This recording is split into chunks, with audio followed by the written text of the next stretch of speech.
First world war के बारे में जानते हैं। देखो, हम जो कहानी पढ़ा रहे हैं आपको, पूरा नेशनलिज्म इन इंडिया, ये 1915 से 1947 पढ़ाने वाले हैं। ठीक है, 1915 से 1947, ये टाइम 1915 वर्ल्ड वॉर का टाइम था। और इंडिया में, सॉरी, पूरे वर्ल्ड में 1914 से 1918 में वर्ल्ड वॉर चल रही थी, फर्स्ट वर्ल्ड वॉर चल रही थी। तो फर्स्ट वर्ल्ड वॉर की टाइमिंग है 1914 से 1918। फर्स्ट वर्ल्ड वॉर में इंडिया तो फाइट नहीं कर रहा था, लेकिन इंडिया पे ब्रिटिश का कब्जा था, और ब्रिटिश इस वॉर में डायरेक्टली लड़ रही थी। तो चूंकि ब्रिटिश इस वॉर में लड़ रही थी, तो इंडिया पर ब्रिटिश का कब्जा था, और ब्रिटिश लड़ रही है, तो इंडियन ब्रिटिश आर्मी भी वॉर में लड़ रही है। और इसका इम्पैक्ट इंडिया पे बहुत हाई पड़ा। क्या क्या इम्पैक्ट पड़ा हम आगे बात करेंगे, बट थोड़ा सा हम इस वॉर के बारे में समझ लेते हैं। एक्चुअल में ये वॉर हुआ था सर्बिया और ऑस्ट्रिया से स्टार्ट हुआ था। देखो, ये ऑस्ट्रियन अंपायर है, ऑस्ट्रियन हैंड्सबर्ग, और ये सर्बिया है। एक्चुअल में ऑस्ट्रिया का राजकुमार राजकुमारी इस जगह पे घूमने के लिए आया हुआ था, इस जगह पर। और इस जगह पर जब घूमने के लिए आया, तो इसकी मौत हो जाती है। ये ऑस्ट्रिया का ही प्लेस है, और ऑस्ट्रिया में ही इसके राजकुमार और राजकुमारी की मौत होती है। इसकी मौत का दोष पूरा का पूरा ऑस्ट्रिया सर्बिया पे ठोकता है कि सर्बिया जिम्मेदार है। और सर्बिया को 11 कंडीशन देता है कि मान लो। सर्बिया उसमें से 8 कंडीशन मान लेता है, और 3 कंडीशन नहीं मानता। इस 3 कंडीशन के नहीं मानने की वजह से ऑस्ट्रिया सर्बिया पे अटैक करता है। और ऑस्ट्रिया के सपोर्ट में जर्मनी है। यहाँ पर देखो, ये जर्मन अंपायर है। ऑस्ट्रिया के सपोर्ट में जर्मनी आ जाता है, और सर्बिया के सपोर्ट में रसिया सर्बिया के सपोर्ट में रसिया आता है। फिर रसिया के सपोर्ट में जो है वो फ्रांस आ जाती है, फ्रांस यहाँ पर है, और फ्रांस जर्मनी पे अटैक कर देता है। फिर फ्रांस के सपोर्ट में ब्रिटेन आ जाता है। ठीक है, और इस तरीके से, हाय अंकित, चलो बेटा क्लास में कंटिन्यू रहो और हम लोग पढ़ते हैं। ये आ जाता है, इस तरीके से ये वॉर शुरू हो जाती है। तो ये वॉर एक्चुअल में शुरू था सर्बिया और ऑस्ट्रिया के बीच में। बट ऑस्ट्रिया और सर्बिया का वॉर में ऑस्ट्रिया के सपोर्ट में जैसे ही जर्मनी आया, सर्बिया के सपोर्ट में आया रसिया, रसिया के सपोर्ट में आया फ्रांस, फ्रांस के सपोर्ट में आ गया ब्रिटेन, और ब्रिटेन जैसे ही इस वॉर में आया, ब्रिटिश जैसे ही इस वॉर में आया, तो इंडिया भी इस वॉर में शामिल हो गया। क्योंकि हम लोग ब्रिटिश के गुलाम थे उस समय में, ब्रिटिश हमारे ऊपर रूल करता था, इंडिया ब्रिटिश का कॉलोनी था। तो ब्रिटिश वॉर में आया, तो इंडिया भी वॉर में आया। अब ब्रिटिश को वॉर के लिए सेना की जरूरत थी। तो ब्रिटिश ने बोला कि भाई, हमारे पास आर्मी की कमी है, तो इंडियन लोगों को आर्मी में ज्वाइन करना चाहिए, हम बढ़िया सैलरी देंगे, और आप लोगों को जाकर लड़ना है जर्मनी के खिलाफ। तो इंडियन लोग आर्मी में शामिल होने लगे। महात्मा गांधी ने भी इसका नेतृत्व किया। जब महात्मा गांधी 1915 में साउथ अफ्रीका से लौट के आए, तो इन्होंने कहा कि इंडियन लोगों को आर्मी में शामिल हो जाना चाहिए। यदि इंडियन लोग आर्मी में शामिल होगा, तो बदले में ब्रिटिश जब वॉर खत्म होगी, तो हम लोग को रिवॉर्ड्स करेगा। इसीलिए 1915 में महात्मा गांधी साउथ अफ्रीका से लौटते ही इंडियन आर्मी में शामिल होने के लिए एडवोकेट कर रहे थे। तो लोगों ने माना, बहुत लोग तो ये भी कर रहे थे कि महात्मा गांधी ब्रिटिश का एजेंट है, जो इंडियन आर्मी में भर्ती बढ़ा रहा है। अब देखो, फर्स्ट वर्ल्ड वॉर का इम्पैक्ट क्या क्या पड़ा अपने देश पे। फर्स्ट वर्ल्ड वॉर का पहला इम्पैक्ट पड़ा तो ये कि न्यू इकोनॉमिक और पॉलिटिकल प्रॉब्लम स्टार्ट हो गई। इकोनॉमिक इम्पैक्ट में समझिएगा, ब्रिटेन ने बहुत ज्यादा पैसा वॉर में खर्चा किया, और बहुत ज्यादा पैसा जब खर्चा किया, तो इसका इम्पैक्ट इंडियन पीपल पे पड़ा। क्योंकि चूंकि इंडिया गुलाम था, ब्रिटिश का कॉलोनी था, तो बहुत पैसा खर्चा किया, तो इंडिया में टैक्सेशन सिस्टम बढ़ा दिया, टैक्स को इंक्रीज कर दिया, कस्टम ड्यूटी बढ़ा दिया, और इनकम टैक्स नया इंट्रोड्यूस कर दिया। इससे पहले इंडिया में इनकम टैक्स नहीं था। इंडिया में टैक्स जो लगती थी, वो सिर्फ और सिर्फ एग्रीकल्चर प्रोडक्ट पे टैक्स लगता था, यानी कोई भी प्रोडक्ट पे टैक्स लगता था। अब इंडिया में इनकम टैक्स आने लगा। हाँ बेटा, कर सकते हैं क्लास, कोई दिक्कत नहीं है, कोई भी बच्चा क्लास कर सकता है। पहले इंडिया में इनकम टैक्स नहीं लगता था। इंडिया में सिर्फ और सिर्फ लैंड पे टैक्स लगती थी, या फिर एग्रीकल्चर पे टैक्स लगता था। इनकम टैक्स और लैंड टैक्स दोनों अलग अलग है। देखो, लैंड जिसके पास है उसको लैंड टैक्स देना पड़ेगा, चाहे उसका उपजा हो या ना हो, एग्रीकल्चर हो या ना हो, लैंड टैक्स देना पड़ेगा। यदि कोई फैक्ट्री में सामान बना रहा है, तो उसको टैक्स देना पड़ेगा, ये एक अलग टैक्स है। इनकम टैक्स का मतलब होता है कि हमने किसी भी काम को करके जो पैसा कमाया, उस पैसे के कमाने पर हमको टैक्स देना होता है। तो पहली बार इनकम टैक्स आई फर्स्ट वर्ल्ड वॉर के बाद, जब ब्रिटिशर को पैसे का अभाव हुआ, तो उसने इनकम टैक्स को इंट्रोड्यूस कर दिया, और साथ में कस्टम ड्यूटी लगा दिया। कस्टम ड्यूटी होता है जब विदेश से कोई सामान आती है, तो उस पर एक चार्ज लगता है, इससे विदेशी सामान महंगा हो जाता है। तो कस्टम ड्यूटी भी इंडिया पे लग गया, जिसकी वजह से 1914 से 1918 में जब वर्ल्ड वॉर चल रही थी, इस बीच में कहा जाता है कि 1913 में वर्ल्ड वॉर नहीं था। इस समय यदि सामान का दाम 10 रुपया था तो 1918 में सामान का दाम 20 रुपया हो गया। ठीक है, यानी डबल हो गया। जिसका दाम 10 रुपया है वो 20 रुपया हो गया 1913 से लेकर 1918 के बीच में। तो जो एसेंशियल प्रोडक्ट है उसका दाम भी भाग रहा था। क्यों? क्योंकि कस्टम ड्यूटी रेज हो गया था, इनकम टैक्स इंट्रोड्यूस कर दिया गया था, इंडिया में पैसे की अभाव हो गई थी और प्राइस जो है हाई हो रही थी। मिडिल क्लास और लोअर क्लास को बहुत ज्यादा सफर करना पड़ रहा था इसकी वजह से। दूसरी वजह फोर्स रिक्रूटमेंट। मैंने बताया ना कि वर्ल्ड वॉर में 1914 में जब वर्ल्ड वॉर स्टार्ट हुआ तो इस ब्रिटिश को आर्मी की जरूरत थी, इसलिए बहुत ज्यादा फोर्स का रिक्रूटमेंट होना शुरू हो गया। तो विलेजर विलेजर गांव के जो लोग थे, गांव का जो युवा था, वो तो आर्मी में भर्ती हो गया। तो आर्मी में भर्ती होने की वजह से पहले वो युवा क्या करता था? खेती करता था। अब वो आर्मी में भर्ती हो गया तो अब वो खेती नहीं करेगा, तो खेती क्रॉप्स जो है वो फेल हो गया। और फैमिली लोग जो थे उनमें मतलब बेसिकली क्रॉप का फेल्योर होने की वजह से क्या हो गई कि अनाज का अभाव हो गया। जब अनाज का अभाव होगा तो सामान का दाम भागेगा, क्योंकि मान लो जो इंसान आर्मी में चला गया। ओके प्रिंस राज बेटा, वेरी गुड। देखो, जो यदि आर्मी में हम चले गए तो आर्मी के बदले में क्या मिलेगा? पैसा मिलेगा। लेकिन यहाँ पर एग्रीकल्चरल डाउनफॉल हो गया। तो एग्रीकल्चर डाउनफॉल होगा तो एग्रीकल्चर सामान चाहिए तो सबको, लेकिन एग्रीकल्चर का प्रोडक्शन ही कम हुआ। प्रोडक्शन कम हुआ और डिमांड ज्यादा है, तो एग्रीकल्चर सामान का दाम भाग गया। और उस समय क्रॉप फेल्योर हो गई थी, क्योंकि लोग भी नहीं थे, सारे लोग तो चले गए थे आर्मी में। और एक इन्फ्लुएंजा नाम का बीमारी फैल गया था, जिससे 12-13 मिलियन लोग मारे गए। अब सोचो, एक देश का 12-13 मिलियन लोग मर जाए तो क्या स्थिति होगी। और उसके बाद इन्फ्लुएंजा एपेडमिक, बहुत सारे लोग मारे गए। स्थिति ये हुआ कि भूखमरी का स्थिति हो गया पूरा पूरा। स्टारवेशन का मतलब होता है भूखमरी। भूखमरी का स्थिति हो गया, गरीबी एकदम बढ़ने लगा, जिसकी वजह से लोग ब्रिटिश से बहुत ज्यादा नाराज होने लगे। ठीक है, तो हमने अभी बताया कि फर्स्ट वर्ल्ड वॉर का इम्पैक्ट क्या पड़ा। तो पहला इम्पैक्ट कि लोग ब्रिटिश आर्मी में जाने लगा। ब्रिटिश आर्मी में जाने की वजह से एग्रीकल्चर में करने वाले लोग कम रह गए और एग्रीकल्चर फेल हो गया। अर्णव यादव, क्या हाल है? चलो, very good Arnav. Let's see. तो एग्रीकल्चर फेल हो गया। एग्रीकल्चर फेल होने के बाद ब्रिटिश को जब पैसे की जरूरत थी और भी ज्यादा, क्योंकि वॉर में पैसा खर्चा हो रहा था, तो उसको पैसे की जरूरत थी। तो पैसे के लिए उसने कस्टम ड्यूटी लगा दिया। कस्टम ड्यूटी का मतलब विदेश से आने वाले सामान पे टैक्स लगा दिया जाता है। और इंडिया में पहली बार इनकम टैक्स लगा दिया गया, यानी आप पैसा कमा रहे हो तो उस पर टैक्स देना पड़ेगा। ये सब फर्स्ट वर्ल्ड वॉर का इम्पैक्ट हुआ। बाजार में महंगाई बहुत ज्यादा भागी, एसेंशियल प्रोडक्ट का दाम भाग गया और लोगों को बहुत ज्यादा प्रॉब्लम फेस करना पड़ा। परिणाम ये हुआ कि लोग ब्रिटिश के खिलाफ हो गए। और उसके बाद क्या हुआ ये देखो। ये तो 1914 से 18 के बीच है, लोग ब्रिटिश के खिलाफ भी हुए तो कुछ नहीं हुआ, एकदम ब्रिटिश के खिलाफ है, ब्रिटिश आराम से वॉर लड़ रहा है। बट इसके बाद की घटना, जब वॉर खत्म हुई 1918 में, जब वॉर खत्म हुई तो लोगों को उम्मीद थी, जैसे महात्मा गांधी ने कहा था कि जब ब्रिटिश अपना वॉर खत्म कर लेगा तो हम लोगों को मदद करेगा। तो लोग उम्मीद में थे कि अभी ब्रिटिश वॉर लड़ रहा है, इसीलिए महंगाई भाग गई है 1914 से 18 में। जब ये वॉर खत्म होगा तो हम लोगों को बहुत ज्यादा हेल्प मिलेगा। वॉर खत्म होगी तो मदद मिलेगी, और इस मदद से ब्रिटिश हम लोगों को हेल्प करेगा, महंगाई कम होगी, ये उम्मीद था लोगों को। बट ये पूरा नहीं हुआ और ब्रिटिश उसके बदले रॉलेट एक्ट लेके आई। इसके बारे में बाद में बात करेंगे, बट उससे पहले बात करते हैं महात्मा गांधी के आइडियोलॉजी की। जो आइडियोलॉजी वर्ल्ड वॉर के बाद शुरू हुआ था, बेसिकली ये आइडियोलॉजी क्या था। देखो, वैसे तो वर्ल्ड वॉर 1918 में खत्म हुआ और महात्मा गांधी का जो नेशन वाइड मूवमेंट था वह 1919 से शुरू हुआ था, यानी वर्ल्ड वॉर के बाद से शुरू हुआ था। लेकिन ये आइडियोलॉजी पहले ही ये लेके आए थे, क्योंकि 1917 में चंपारण सत्याग्रह हुआ था, इसलिए हम उसको पढ़ते हैं। महात्मा गांधी की आइडियोलॉजी था आइडिया ऑफ सत्याग्रह। सत्याग्रह का मतलब क्या है? देखो, एग्जामिनेशन में डायरेक्ट क्वेश्चन पूछा जाता है, what do you understood about satyagraha, you have to emphasise about satyagraha. ये डायरेक्ट क्वेश्चन आता है, ठीक है, कि सत्याग्रह को एम्फेसाइज कीजिए, सत्याग्रह के बारे में बताइए, सत्याग्रह के बारे में आप क्या जानते हैं, ये एग्जामिनेशन में क्वेश्चन आती है। तो यहाँ पे देखो कि सत्याग्रह का बेस्ट था ट्रुथ, सत्य और नॉन वायलेंस। यानी सत्याग्रह is emphasised bye Mahatma Gandhi. सत्याग्रह को महात्मा गांधी के द्वारा एम्फेसाइज कर दिया गया था, based on truth and non violence. And they believe that truth always wins. वो बिलीव करते थे कि ट्रूथ हमेशा जीतता है और नॉन वायलेंस एक पावरफुल वेपन है।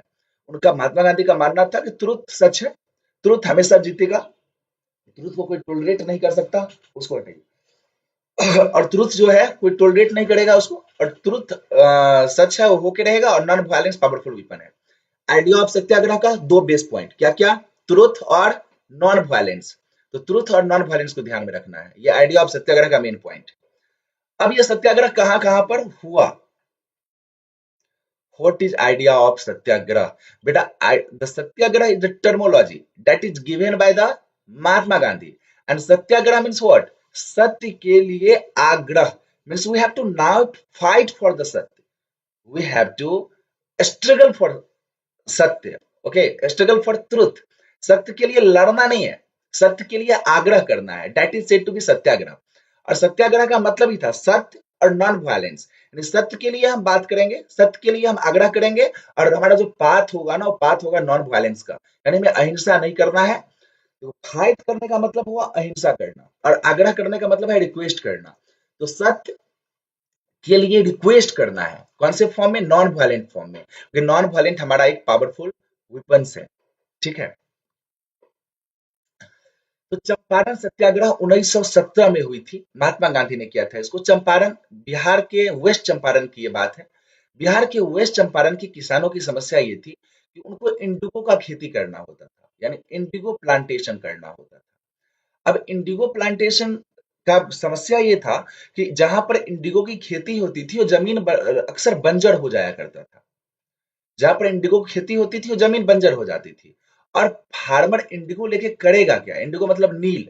नील लेके क्या करेगा? गेहूं उपजाएगा तो खाएगा, चावल उपजाएगा खाएगा, और नील लेके तो कुछ करेगा नहीं वो। और वो नील बेचता था ब्रिटिशर को, और ब्रिटिशर उस नील को अपने मन से रेट करता था, जिसकी वजह से किसान परेशान था। और किसान चाहता था कि हम फोर्सफुली नील का खेती नहीं करेंगे, जबकि उस एरिया में ये फोर्सफुली कर दिया गया था कि आपके टोटल लैंड के 3/20 पोर्शन में आपको नील की खेती करना है। इसको 3 कठिया पद्धति कहा गया। एक कट्ठा में 20 धूर होता है, तो 20 धूर में 3 धूर में नील की खेती करना है, यानी 3 कठिया पद्धति में नील की खेती करना है। किसान इससे परेशान थे, इसीलिए वो नील की खेती करना ही नहीं चाह रहे थे।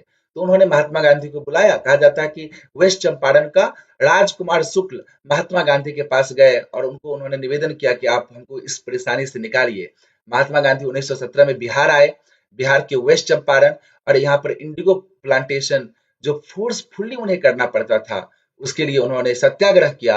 और लास्ट में ब्रिटिशर ने उनका बात माना और कहा कि जिसको मन हो वो खेती करो, मन ना हो तो ना करो। यह महात्मा गांधी की पहली जीत थी इंडिया में, यानी वेस्ट चंपारण से उन्होंने सत्याग्रह का शुरुआत किया था। उसके बाद 1918 में अहमदाबाद मिल स्ट्राइक। देखो, महात्मा गांधी एक्चुअल में गुजरात के थे, और उनका जो आश्रम था साबरमती आश्रम, वो भी गुजरात में ही था। तो गुजरात में ही अहमदाबाद है। अहमदाबाद के मिल के लोगों ने स्ट्राइक कर दिया था, तो वो काम करना छोड़े थे। क्यों काम करना छोड़े थे? क्योंकि उनको ज्यादा वेज चाहिए था, ज्यादा सैलरी चाहिए था। महात्मा गांधी उस वर्कर को सपोर्ट कर दिए कि ठीक है, तुम लोग स्ट्राइक करो, हम भी तुम्हारे साथ हैं। और महात्मा गांधी ने उनके साथ हंगर स्ट्राइक किया, भूख हड़ताल किया।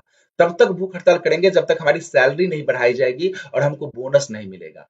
बाद में महात्मा गांधी के भूख हड़ताल से मिल के जो मालिक थे, उन्होंने सैलरी बढ़ा दी और उनको बोनस भी दिया था। तो ये महात्मा गांधी की सेकेंड जीत थी। महात्मा गांधी कब आए? 1915 में आए, सत्याग्रह का आइडिया लाए। 1917 में चंपारण सत्याग्रह में इंडिगो प्लांटेशन से उन्होंने मुक्ति दिलाई थी किसानों को कि जबरदस्ती नहीं करना पड़ेगा, और अहमदाबाद मिल वर्कर को सैलरी उन्होंने बढ़वाया था। अब महात्मा गांधी गुजरात के ही खेड़ा डिस्ट्रिक्ट में 1918 में गए। वहां पर चूंकि खेती फेल हो गई थी, उस बार खेती बहुत कम हुआ, और ब्रिटिश हर बार टैक्स लेती ही थी, चाहे खेती हो या ना हो, ब्रिटिशर को टैक्स देना है। तो किसान का खेती चूंकि फेल हो गया, किसान टैक्स देने की स्थिति में नहीं था, तो महात्मा गांधी को लोगों ने बुलाया, और महात्मा गांधी ने कहा कि महात्मा गांधी ने एक हड़ताल किया, लंबा चौड़ा उन्होंने सत्याग्रह किया। तो फिर ब्रिटिशर मान गए कि ठीक है, आप टैक्स नहीं भी देंगे तो भी काम चल जाएगा।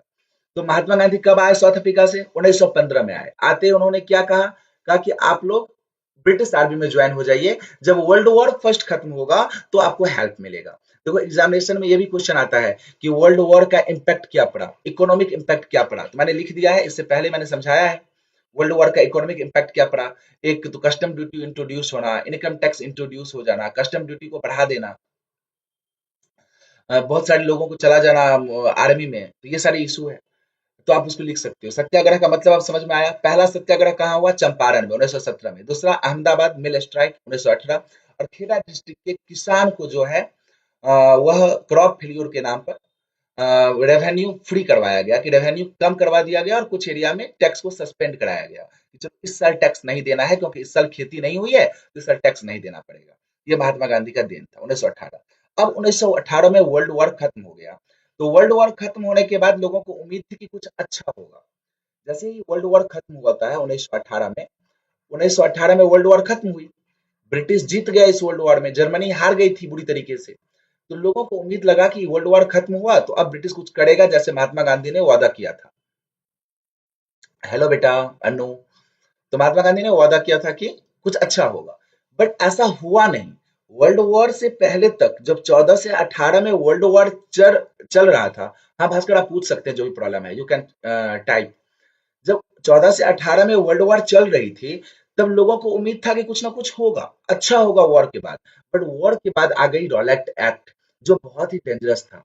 रॉलेट एक्ट में था क्या एक्चुअल में, ये देखो। पूरा रॉलेट एक्ट कहता है कि आप किसी भी इंडियन को, यानी कि ब्रिटिश के जो यहाँ पर गवर्नमेंट है, गवर्नर जनरल का गवर्नमेंट, उसको ये पावर मिलता है कि आप किसी भी इंडियन मेंबर को डिटेंशन में ले सकते हैं, अरेस्ट कर सकते हैं, बिना किसी वारंट के और बिना किसी ट्रायल के उसको आप जेल में रख सकते हैं। यानी कोई भी इंडियन हो, बिना किसी वारंट का आप उसको अरेस्ट कर सकते हैं, और बिना किसी ट्रायल का, यानी बिना कोर्ट में ले गए हुए, बिना कोर्ट में साबित किए हुए उसको आप जेल में रख सकते हैं, कम से कम 2 साल तक। अब सोचो, किसी भी इंसान को 2 साल तक जेल में रख लिया जाए कि हमको तुम पर शक है, तुम गलत इंसान है, जेल में रख लिए, 2 साल तक जेल में रखे, और 2 साल के बाद कोर्ट ले गए, ट्रायल चलाए, तो प्रूफ हो गया कि नहीं, ये बच्चा सही है, इस बच्चा ने कोई गलती नहीं की है। तो 2 साल के बाद प्रूफ हुआ कि इसके कोई गलती नहीं है, तो 2 साल बाद आप छूट गए। अब 2 साल बाद छूट गए तो 2 साल जो जेल में रहे हो तो बिना मतलब के रह गए ना। तो ये एक बहुत ही घिनौना एक्ट था जो ब्रिटिशर ने लाया, और ब्रिटिशर के लाने का मकसद ये था कि जो लोग ब्रिटिश के खिलाफ एक्शन ले रहे हैं, उन लोगों को जेल में डाल दिया जाए, उन लोगों को किसी भी तरह से रोका जाए, उसको सप्रेस किया जाए, दबाया जाए। तो ये सिविल राइट का पूरा पूरा वायलेट था। तो गांधी जी ने इसके लिए नेशन वाइड हड़ताल लॉन्च किया था, ठीक है। खैर नेशन वाइड हड़ताल तो लॉन्च नहीं हुई, बट पंजाब के बहुत सारे लोग रॉलेट एक्ट का बहुत ज्यादा विरोध कर रहे थे, और पंजाब के लोग जो रॉलेट एक्ट के विरोध कर रहे थे, उसमें बहुत सारे लीडर्स को अरेस्ट कर लिया गया था बिना किसी रीजन। यही एक्ट आया था कि बिना वारंट के आप अरेस्ट कर सकते हैं, बिना ट्रायल के आप जेल में रख सकते हैं। तो बहुत सारे लीडर को बिना ट्रायल के जेल में रख लिया गया था। उसी लीडर के सपोर्ट में बहुत सारे पंजाब अमृतसर के लोग एक पार्क में इकट्ठे हुआ, जिनका नाम था जालियांवाला बाग। वैसे दो कहानियां हैं इसको लेकर। ब्रिटिश कहता है कि ये लोग वहां पर विद्रोह करने के लिए इकट्ठा हुए थे, और इंडियन का मानना है कि बैसाखी का त्योहार था, और ये लोग त्योहार मनाने के लिए जालियांवाला बाग में इकट्ठा हुए। और जनरल डायर वहां पर आर्मी हेड था, उसने एक ट्रुप को बुलाई और उस बाग को पूरे तरीके से घेर के, एक एंट्री गेट था उसका, जिसको घेर के, ठीक है, उसको घेरने के बाद जो है वो वहां पे गोलीबारी करना शुरू कर दिया, जिसमें हजारों लोग मारे गए। तो जनरल डायर ने ऑर्डर दिया था फायरिंग का, और फायरिंग के ऑर्डर देने के बाद हजारों लोग इसमें मारे गए थे, और हजारों लोग, सैकड़ों लोग जो है वो घायल हुए थे इसमें। इंडियन का कहना है कि हम वहां पर बैसाखी मनाने गए थे। जनरल डायर का कहना था ये लोग लाठी लेके आया था, ये लोग लाठी गैंग था, इसीलिए हम लोगों ने गोली चलाया। इसका इम्पैक्ट ये हुआ कि पूरा नेशन शॉक रह गया। जिस नेशन को उम्मीद थी कि 1918 के बाद कुछ ना कुछ अच्छा होगा, वहां पे रॉलेट एक्ट आ गई। रॉलेट एक्ट के बाद जालियांवाला बाग हो गया। तो लोगों पर ब्रिटिश जस्टिस के खिलाफ जो है, ब्रिटिश जस्टिस करेगा, ये भरोसा लोगों का उठ गया। लोगों को लगा कि ब्रिटिश अच्छा नहीं कर सकता। ओके आर्यन बेटा, you can continue in class. अच्छा हूं मैं, कोई प्रॉब्लम होगा तो पूछिएगा, ठीक है। तो लोगों का ब्रिटिश पर से भरोसा ही उठ गया पूरा तरीके से जालियांवाला बाग के बाद। अब देखो, रॉलेट, लोगों की उम्मीद है कि 18 के बाद अच्छा होगा। आया क्या? Rowlatt act. रॉलेट एक्ट में क्या है कि बिना किसी मतलब के हम अरेस्ट कर लेंगे उसको। उसके बाद जालियांवाला बाग हत्याकांड हो जाती है। लोगों का ब्रिटिश के प्रति गुस्सा टूट पड़ता है, और लोग जहां तहां ब्रिटिश ऑफिसर को देखते ही उसको मारने लगते हैं। यहाँ तक ब्रिटिश का एक सिपाही यदि रास्ता से गुजरा तो लोग उसको मारने लगा, और उसको जान से मारने लगा। समझो, उसको मार दिया तो ब्रिटिश तो चुप नहीं बैठेगा। ब्रिटिश सरप्रेस की नीति अपनाता था वहां पे। ब्रिटिश उस एरिया में जबरदस्त मारकाट करता था। और उस समय इतना ज्यादा यूट्यूब और ये सोशल मीडिया था नहीं कि चीजें वायरल होती। तो परिणाम ये हुआ कि महात्मा गांधी ने सोचा कि ऐसी स्थिति रहेगी तो देश में बहुत ज्यादा सेपरेशन बढ़ेगा, तो उन्होंने एक नेशन वाइड मूवमेंट लॉन्च किया जिसका नाम था नॉन कॉपरेशन मूवमेंट। बट उसी समय खिलाफत मूवमेंट चल रही थी। खिलाफत मूवमेंट की स्टोरी कुछ इस तरीके से है कि जब फर्स्ट वर्ल्ड वॉर चल रहा था 1914 से लेकर 1918 तक, तो इस फर्स्ट वर्ल्ड वॉर में जो देश हारा उस देश का नाम था जर्मनी। मैंने बताया ना जर्मनी, ये ऑस्ट्रिया के सपोर्ट में था। तो जर्मनी, ऑस्ट्रिया और टर्की, ये देश हारा। ये टर्की नाम देखना, ये टर्की मुसलमान का देश है और टर्की के खलीफा को पूरा विश्व का मुसलमान, टर्की का जो खलीफा था राजा, इसको पूरा विश्व का मुसलमान अपना राजा मानता था। और टर्की को राज्य पर से हटा दिया गया था, टर्की के खलीफा को जो है गद्दी पर से हटा दिया गया था। और इसके साथ मतलब बहुत सारा अपमानजनक चीजें हुई थी जब ब्रिटिश जीता था। तो पूरे विश्व का मुसलमान टर्की के खलीफा के सपोर्ट में विद्रोह कर रहा था। किसके खिलाफ? अंग्रेज के खिलाफ, यानी कि ब्रिटिशर के खिलाफ पूरा विश्व का मुसलमान टर्की के खलीफा के साथ अन्याय ना हो, इसीलिए वह रिवोल्ट कर रहा था। उसी में अपने इंडिया में भी ये रिवॉल्यूशन चल रही थी टर्की के खलीफा के सपोर्ट में। और इंडिया में ये मूवमेंट करने वाले लोग थे मोहम्मद अली और शौकत अली। इसको हम अली ब्रदर के नाम से जानते हैं, ठीक है। मोहम्मद अली और शौकत अली, अली ब्रदर के नाम से जानते हैं, जिसने इंडिया में खिलाफत मूवमेंट किया था। खिलाफत मूवमेंट का मतलब है खलीफा के सपोर्ट में। तो खलीफा के सपोर्ट में जो मूवमेंट हुआ उसको खिलाफत मूवमेंट कहते हैं।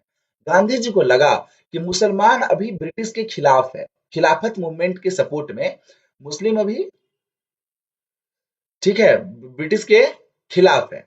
तो क्यों ना ऐसा किया जाए कि ये परफेक्ट टाइम है कि हिंदू और मुस्लिम की यूनिटी के लिए हिंदू और मुस्लिम दोनों को हम एक अम्ब्रेला के नीचे ले आए और दोनों मिलकर अंग्रेज के खिलाफ एक्शन लें, ठीक है। और इसी समय महात्मा गांधी अली ब्रदर से मिले और खिलाफत मूवमेंट के साथ मिलकर उन्होंने एक नया मूवमेंट लॉन्च किया जिसका नाम था नॉन कॉपरेशन मूवमेंट। अब देखो नॉन कॉपरेशन मूवमेंट की भी एक अलग कहानी है। जब नॉन कॉपरेशन मूवमेंट लॉन्च हुआ है 1919 में, तो खिलाफत मूवमेंट चला।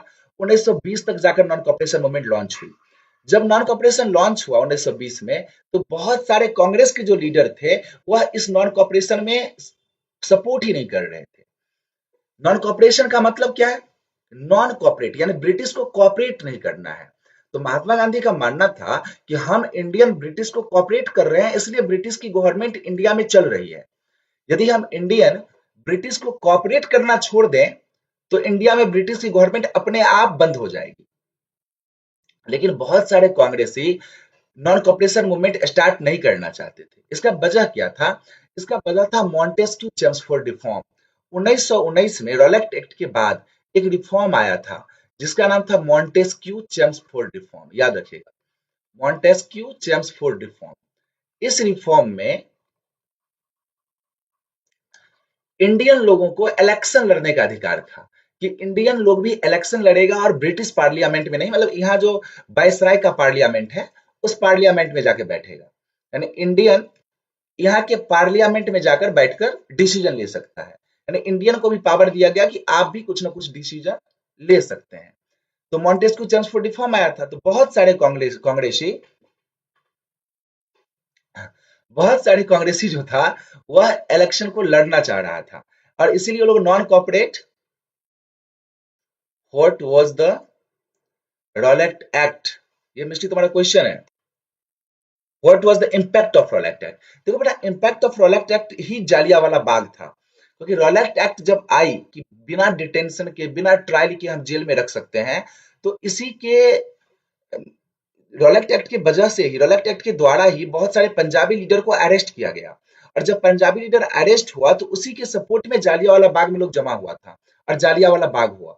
तो तुम कह सकते हो रॉलेट एक्ट का ही इम्पैक्ट था कि जहां जगह जगह क्लैश हुआ था, पूरे इंडिया के हर गली में क्लैश शुरू हो गया था। That is the impact of Rowlatt act, कि लोगों का गुस्सा फूट पड़ा था अंग्रेजों के खिलाफ। और रॉलेट एक्ट का ही इम्पैक्ट था जालियांवाला बाग। अब देखो, मॉन्टेस्क्यू चेम्सफोर्ड रिफॉर्म में क्या था कि इलेक्शन लड़ने का रूल दिया गया कि इंडियन भी इलेक्शन लड़ेगा और रूल बनाएगा इंडिया के लिए। तो जो कांग्रेसी लीडर्स थे बहुत सारे, वो इलेक्शन लड़ना चाह रहे थे, यानी ब्रिटिश को कॉपरेट करना चाह रहे थे, नॉन कॉपरेशन में पार्टिसिपेट नहीं करना चाह रहे थे। दिसंबर 1920 तक कोई भी कांग्रेसी सपोर्ट नहीं करना चाह रहा था। बाद में सितंबर 1920 में कोलकाता अधिवेशन हुआ था, ठीक है। सितंबर 1920 में कोलकाता अधिवेशन हुआ, जिसमें सपोर्ट नहीं किया किसी ने। बाद में फिर नागपुर अधिवेशन हुआ था दिसंबर 1920 में। तो दिसंबर 1920 में कांग्रेस की एक मीटिंग हुई थी नागपुर में। तो नागपुर में जब कांग्रेस की मीटिंग हुई, तो उस मीटिंग में ये फैसला लिया गया कि चलो ठीक है, हम लोग नॉन कॉपरेशन को सपोर्ट करते हैं। तो पहली बार कांग्रेस ने दिसंबर 1920 में नॉन कॉपरेशन को सपोर्ट किया। तो समझ के रखो कि जनवरी 1921 से नॉन कॉपरेशन मूवमेंट हमारा स्टार्ट हुआ। जनवरी 1921 से नॉन कॉपरेशन मूवमेंट स्टार्ट हुआ। नॉन कॉपरेशन मूवमेंट में हुआ क्या क्या? तो सबसे पहले गवर्नमेंट स्कूल और कॉलेज को बाइकआउट किया गया। ये लाइन लिखा हुआ है यहाँ पर, गवर्नमेंट स्कूल और कॉलेज को बाइकआउट किया गया। वकील ने कोर्ट जाना बाइकआउट किया। फॉरेन गुड्स यानी फॉरेन जो प्रोडक्ट है उसको भी बाइकआउट किया गया। लेकिन लोगों ने यहाँ पे गलती ये कर दिया कि नियम था कि फॉरेन गुड्स को खरीदना नहीं है, लोग अपने घर का भी फॉरेन गुड्स को जलाने लग गए, जिससे लोगों को अपना नुकसान हो गया। और यदि हम विदेशी कपड़ा को जला दिया लोगों ने, तो तुरंत उन्हें कपड़ा खरीदने की जरूरत पड़ गई। और हमारे पास उस समय में ऑप्शन में हमने दिया खादी कपड़ा। ये इंडियन कपड़ा है, खरीदना है, चरखा से कपड़ा काटा जाता था, नेशनल इंस्टीट्यूशन में पढ़ना है, और खादी कपड़ा होता था महंगा, तो लोगों को खरीदने में दिक्कत हो रही थी। स्टूडेंट्स ने गवर्नमेंट इंस्टीट्यूशन जाना बंद कर दिया, टीचर रिजाइन दे दिए, लॉयर कोर्ट को बैकआउट कर दिया, बिजनेसमैन स्वदेशी सामान अपनाना शुरू किया, यानी स्वदेशी सामान बेचेंगे, स्वदेशी सामान अपनाएंगे। ये मूवमेंट अलग, गांव में पीजेंट भी ये मूवमेंट कर रहे थे, शहर में जो है ये सारे स्टूडेंट, टीचर, लॉयर, बिजनेसमैन इस मूवमेंट में पार्टिसिपेट कर रहे थे, ठीक है। लेकिन अचानक 1921-22 में एक घटना हो जाती है। चौड़ा चौड़ी नाम का एक जगह है, जहां पर बहुत सारे रिवोलेंटरीज यानी कि जो रिवॉल्यूशन कर रहे हैं, जो नॉन कॉपरेशन मूवमेंट के सपोर्ट में है, वे लोग चौड़ा चौड़ी नाम की जगह पर एक पुलिस स्टेशन पे अटैक कर दिया। और वहां पर उन लोगों ने बहुत सारे पुलिस वाले को मारा, पुलिस स्टेशन को जला दिया, और पुलिस मान को जान से मार दिया। तो परिणाम ये हुआ कि पुलिस स्टेशन को जला देना, ब्रिटिश ऑफिसर को जान से मार देना, तो ऐसे कंडीशन में ब्रिटिश तो चुप बैठेगा नहीं, ब्रिटिश भी सरप्रेस की राजनीति अपनाएगा। तो ये मूवमेंट ओवरऑल नॉन वायलेंट हो गया। जो मूवमेंट नॉन वायलेंट होना था, वह मूवमेंट अब वायलेंट हो चुका है, यानी कि वह क्लैश का रूप ले चुका है, झगड़ा होने लगा है। तो चौरा चौड़ी नाम का एक जगह है, जहां पर पुलिस थाना है, और उस पुलिस थाना पर अटैक हो जाता है नॉन कॉपरेशन मूवमेंट के सपोर्ट वाले लोगों का, और वे लोग पुलिस वाले को मार देते हैं जान से, पुलिस स्टेशन को जला देते हैं। तो ये मूवमेंट वायलेंट हो गया, यानी कि इसमें झगड़ा झांटी शुरू हो गया। तो महात्मा गांधी ने कहा इस मूवमेंट को नॉन वायलेंट होना था, पर चूंकि ये वायलेंट हो गया, इसीलिए इस मूवमेंट को हम रोक देते हैं। और महात्मा गांधी ने 1922 में इस मूवमेंट को रिटर्न ले लिया। 1922 में इस मूवमेंट को रिटर्न ले लिया। सोचो, जो मूवमेंट 1921 में स्टार्ट ही हुआ, वैसे तो कहा जाता है 1920 में, लेकिन चूंकि कांग्रेस का सपोर्ट इसको दिसंबर 1920 में मिला था, तो आप कहो कि 1921 में ये मूवमेंट स्टार्ट ही हुआ, और 1922 में महात्मा गांधी ने इस मूवमेंट को रिटर्न ले लिया। उसमें बहुत सारे नेता जेल में थे, जैसे जवाहरलाल नेहरू भी जेल में थे, और भी बहुत सारे नेता जेल में थे। उन लोगों का मानना था कि महात्मा गांधी को ये मूवमेंट रिटर्न नहीं लेना चाहिए था, क्योंकि किसी एक जगह की गलती पूरे देश को भुगतना पड़े, ये गलत बात है। ये गलती तो एक जगह पे हुई थी, चौड़ा चौड़ी नाम के जगह पे वायलेंट हुआ था, तो पूरे देश से मूवमेंट को कॉल ऑफ क्यों किया गया, ऐसा मानना था। लेकिन महात्मा गांधी ने इसको रिटर्न बैक ले लिया था 1922 में। देखो, इसीलिए महात्मा गांधी पे कभी कभार इल्जाम लगता है कि ब्रिटिश के एजेंट थे, क्योंकि जब मूवमेंट अपना एकदम फ्लो पकड़ रहा था, तो महात्मा गांधी ने रिटर्न ले लिया। इस नॉन कॉपरेशन मूवमेंट का तो रियल मतलब था कि ब्रिटिश को कॉपरेट नहीं करना है, इसलिए लोगों ने गवर्नमेंट इंस्टीट्यूशन को डिजाइन मारना। लेकिन अलग अलग लोगों ने इस मूवमेंट को अलग अलग रूप में लिया। जैसे गांव के जो पीजेंट थे, वो इस मूवमेंट को अलग रूप में ले रहे थे। पीजेंट में वैसे बाबा रामचंद्र का नाम आता है कि बाबा रामचंद्र ने गांव में जाकर औध सभा लगाया था, AWDH औध सभा। और औध सभा के थ्रू इन्होंने लोगों को समझाया कि नॉन कॉपरेशन मूवमेंट क्या है, और गांव से गांव के लोगों को non Sir, why local leaders were picked up and Gandhiji were banned to enter Delhi? बेटा वेट करो, लोकल लीडर को पिकअप अभी नहीं किया जाने लगा था, ठीक है। अभी 1922 में, और जब ये मूवमेंट होगा तो लोकल लीडर्स के थ्रू ही होता है, इसलिए महात्मा गांधी को दिल्ली आने के लिए बैन किया गया था। दिल्ली यदि आएंगे वो, तो दिल्ली में भी क्या होगा, मूवमेंट शुरू हो जाएगी, और दिल्ली कैपिटल है मेन सिस्टम है इंडिया का, तो वहाँ मूवमेंट होगी तो पूरे इंडिया में फैल जाएगा फिर ये चीजें। ये तो नॉर्मल चीज है, कोई भी समझ सकता है कि लोकल लीडर को पिकअप करना जरूरी है। अब देखो आगे बढ़ा रहे हैं हम। पीजेंट मूवमेंट जो हुआ तो बाबा रामचंद्र और जवाहरलाल नेहरू ये गांव गांव में जाकर लोगों को समझा रहे थे कि नॉन कॉपरेशन मूवमेंट क्या है और कैसे नॉन कॉपरेट करना है। लेकिन अलग अलग लोग अपने मूवमेंट को अलग अलग तरीके से लेता था। जैसे गांव का पीजेंट ये समझता था कि हम अपने लैंड लॉर्ड को टैक्स नहीं देंगे। देखो यहाँ पर कन्फ्लिक्शन कहाँ पर है इस मूवमेंट में। गांव का जो लैंडलॉर्ड है was the General Dyer and what was his role in the Jallianwala Bagh incident. देखो आर्मी का ट्रुप जो होता है ना बेटा, जनरल डायर के बारे में समझा रहा हूँ। आर्मी का जो ट्रुप होता है उसका अलग अलग कमांडर होता है। तो वो जनरल है, मैं बता रहा हूँ आर्यन, जनरल डायर के बारे में बता रहा हूँ मैं। तो आर्मी का जो ट्रुप होता है वो अलग अलग पार्ट्स में बटा होता है। जैसे अभी भी अपने देश में देखोगे ना, पंजाब रेजिमेंट अलग है, बिहार रेजिमेंट अलग है, गोरखा रेजिमेंट अलग है, सिख रेजिमेंट अलग है। तो अलग अलग रेजिमेंट आर्मी का कमांडर होता है। जनरल डायर एक एरिया के आर्मी हेड था, यानी कि जनरल डायर को कंट्रोल करने के लिए मिला हुआ था पंजाब का पूरा एरिया। पंजाब के पूरा एरिया में जनरल डायर जो था वो जनरल था। अब समझ रहे हो, जनरल था, उसका पोस्ट ही था जनरल, डायर उसका नाम था। तो उस एरिया का वो आर्मी हेड था। और जो जनरल डायर आर्मी हेड था उस एरिया का, आपका question what is the role in Jallianwala Bagh, तो उसको हिंदू के प्रति पहले से नफरत था दिल में। ऐसा कहा जाता है कि हिंदू के लेकर नफरत था दिल में। तो उसने सोचा कि यदि हम बहुत बड़ा एक इंसिडेंट हो, बहुत सारे लोगों को एक साथ मारने का मौका मिले, तो जालियांवाला बाग में जो पता चला बहुत सारे लोग जमा हुए हैं बैसाखी का फेस्टिवल मनाने के लिए, तो उसने उन लोगों पर जाकर अटैक किया। अटैक का मतलब पूरे आर्मी के ट्रुप को लेके आ गया जो कि बंदूक से लैस था।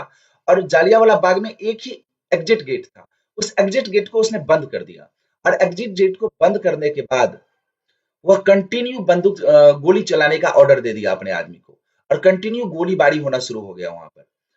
अब जब कंटिन्यू गोलीबारी हुआ तो लोग भागेगा, बट एग्जिट गेट बंद है, तो बहुत सारे लोग मारे गए इसमें। बाद में जनरल डायर के समीक्षा करने के लिए कि रियल में जालियांवाला बाग में जनरल डायर दोषी है या नहीं है, एक कमेटी भी बनाई गई थी ब्रिटिश के द्वारा, जिस कमेटी का नाम था हंटर कमेटी। ये कमेटी ये चेक करने के लिए आई थी कि आखिर जनरल डायर की कितनी गलती है इसमें। बट कहा जाता है ये हंटर कमेटी भी अच्छे तरीके से रिपोर्ट नहीं दिया अपना, और जनरल डायर को गलत साबित नहीं किया। जनरल डायर को गलत साबित नहीं किया इसने, ठीक है। तो लेकिन लोगों के इंडियन के प्रेशर पे जनरल डायर को ब्रिटिश बुला लिया गया। तो इंडिया से तो ब्रिटिश बुला लिया गया, बट ब्रिटिश में भी जनरल डायर का स्वागत किया गया बहुत हाई लेवल पे। ब्रिटिश एयरपोर्ट पे जनरल डायर का स्वागत किया गया था, जिसकी वजह से इंडियन लोगों में नाराजगी थी कि ये जो सारा जालियांवाला बाग मैसर हुआ, इसमें कहीं ना कहीं जो है, ओके अनुष्का, गलती जनरल डायर की नहीं, ब्रिटिश क्राउन का भी गलती है। ऐसा माना गया कि जनरल डायर का ही नहीं, ब्रिटिश क्राउन का भी गलती है। क्योंकि यदि सिर्फ जनरल डायर की गलती होती तो ब्रिटिश क्राउन जनरल डायर को पनिशमेंट देता, बट जनरल डायर को कोई पनिशमेंट नहीं मिला। यहाँ तक कि ब्रिटिश जाने के बाद उसको रिवॉर्ड्स मिल रहा है। तो इसीलिए ये जनरल ब्रिटिश क्राउन ने जलियांवाला बाग मैसर किया। तो लोग ब्रिटिश क्राउन के खिलाफ होने लगे, ना कि सिर्फ जनरल डायर के खिलाफ होने लगे। तो नेक्स्ट देखते हैं हम लोग। तो ये औध सभा जो है अलग जगह लगाने लगा। पिजेंट का मतलब क्या था, अब यहाँ पे गौर समझो कि हम नॉन कॉपरेशन मूवमेंट किसके खिलाफ कर रहे हैं, ब्रिटिश के खिलाफ, कि ब्रिटिश को कॉपरेट नहीं करना है। और स्टार्टिंग में तो कांग्रेस ऑलरेडी सपोर्ट नहीं कर रहा, वो इलेक्शन लड़ना चाह रहा है। बट धीरे धीरे जो है वह कांग्रेस तो सपोर्ट कर दिया एक बार, बट गांव के एरिया का जो पीजेंट था वह नॉन कॉपरेशन का रियल मतलब नहीं समझा। वो लोग समझता था नॉन कॉपरेशन का मतलब कि हमको अपने लैंड लॉर्ड को टैक्स नहीं देना है। तो उन लोगों ने लैंड लॉर्ड को टैक्स देने से मना कर दिया कि हम लैंड लॉर्ड को टैक्स नहीं देंगे। लैंड लॉर्ड का सामान वो लोग लूट के ले आता था। अब लैंड लॉर्ड था कौन, तो कहीं ना कहीं लैंड लॉर्ड कांग्रेस के ही लीडर थे। इसलिए लैंड लॉर्ड इस मूवमेंट से खुश नहीं थे। इसलिए कांग्रेस का लीडर भी इस नेशनल मूवमेंट से खुश नहीं था, क्योंकि लैंड लॉर्ड के खिलाफ पिजेंट हो गया था। जितने भी गांव के जो पिजेंट है, लैंडलेस फार्मर है, वो लैंड लॉर्ड के खिलाफ हो गया था। और लैंड लॉर्ड के खिलाफ हो जाएगा तो लैंड लॉर्ड कैसे खुश रहेगा। इसलिए कांग्रेस के लोग खुश नहीं थे इससे, ठीक है। तो कहा जाता है कि पिजेंट के रूप में अलग ही तरीके से मूवमेंट को देख रहे थे। ट्राइबल पिजेंट जो है, गुडेम हिल आंध्र प्रदेश की बात कर रहे हैं हम। ये लोग जंगल को बचाने के बारे में बात कर रहे थे। हंटर कमीशन के बारे में बताया बेटा, हंटर कमेटी जो है वो बनाई गई थी इसीलिए कि जालियांवाला बाग में जनरल डायर की गलती है या नहीं है उसको चेक करने के लिए। मैंने पहले ही बता दिया हंटर कमेटी के बारे में। ट्राइबल पीजेंट जो है वो फॉरेस्ट लॉ के खिलाफ काम कर रहे थे। फॉरेस्ट लॉ ये था कि कोई भी आदिवासी फॉरेस्ट में जाकर लकड़ी नहीं चुनेगा, जबकि आदिवासी मानता था कि मेरा अपना फॉरेस्ट फॉरेस्ट है, फॉरेस्ट पे उसका पूरा हक था। बट ब्रिटिश रूल लगा दिया था कि आदिवासी फॉरेस्ट में लकड़ी नहीं काट सकता, हनी नहीं कर सकता, फ्रूट नहीं तोड़ सकता। तो अलूरी सीतारामराजू का नाम आता है, जो आंध्र प्रदेश के गुडम हिल में इन्होंने इस फॉरेस्ट लॉ को तोड़ दिया और फॉरेस्ट लॉ को तोड़कर इन्होंने जंगल में जाकर लकड़ी काटना शुरू किया और जंगल में जाकर इन्होंने बिजनेस करना शुरू किया था। बाद में अलूरी सीताराम राजू को फांसी पे चढ़ा दिया अंग्रेजों ने। बट आज भी अलूरी सीताराम राजू को एक फोक हीरो की तरह वहां पर माना जाता है कि ये एक हीरो था, और बहुत सारे लोग तो वहां पूजा करते हैं अलूरी सीताराम राजू का। ठीक है, तो ट्राइबल पीजेंट ने अलग तरीके से देखा इसको। जो प्लांटेशन वर्कर थे असम का, प्लांटेशन वर्कर मतलब टी वर्कर, टी बगान में जो काम कर रहे लोग थे, टी के बगान में जो काम कर रहे थे, पूना एक्ट साइन होता है। बेटा पूना एक्ट अभी हम पहुंचे ही नहीं है, तुम लोग कहाँ पूना एक्ट पहुंच जाता है, क्लास में आगे आगे रहता है। पूना एक्ट के बारे में बात कर रहा है, अभी हम बात कर रहे हैं नॉन कॉपरेशन मूवमेंट में। नॉन कॉपरेशन मूवमेंट में पूना एक्ट कहां से आ जाएगा?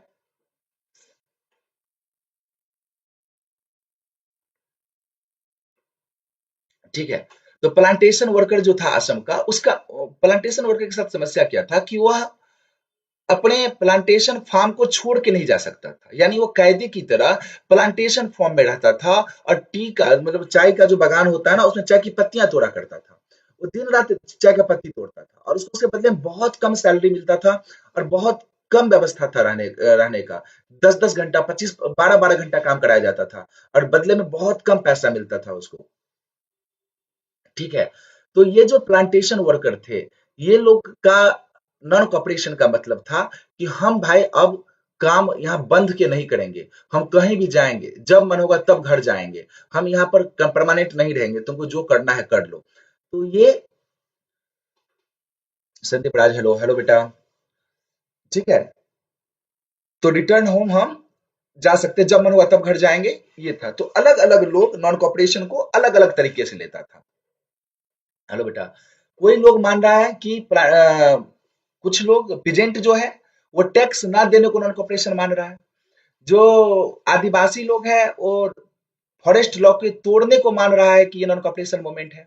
और प्लांटेशन वर्कर अपने घर जाएगा काम छोड़ के, उसको मान रहा है कि वो क्या है, plantation work non cooperation movement है। तो नॉन कॉपरेशन मूवमेंट को अलग अलग लोगों ने अपने तरीके से अलग अलग तरीके से लिया था। बट फाइनली ये how did the Jallianwala Bagh Messrs affect Indian nationalism and the freedom struggle. बेटा इसका आंसर, यदि एग्जामिनेशन में ऐसा क्वेश्चन आए कि how did the Jallianwala Bagh massacre affect the Indian nationalism and freedom struggle, तो लिखना कि Jallianwala Bagh due to the Jallianwala Bagh massacres the Indian public lost the trust towards the British crown about the justice towards the Indian people. And thus why it takes the form of revolution। यानी सबसे पहला बात ये हुई इसमें कि जो इंडियन पीपल था वो ट्रस्ट खो दिया, ब्रिटिशर को लेकर ट्रस्ट खो दिया अपना, कि ब्रिटिश आखिर हमारे साथ जस्टिस करेगा, ये ट्रस्ट उसने खो दिया था। जिसकी वजह से ये कॉपरेशन, लोग ज्यादा से ज्यादा नॉन कॉपरेशन मूवमेंट में पार्टिसिपेट कर रहे थे। वैसे यदि सच पूछो, लिखने के लिए तो हम ये सब बात लिख सकते हैं, बट यदि सच पूछो कि क्या है इसका असर, तो इसका असर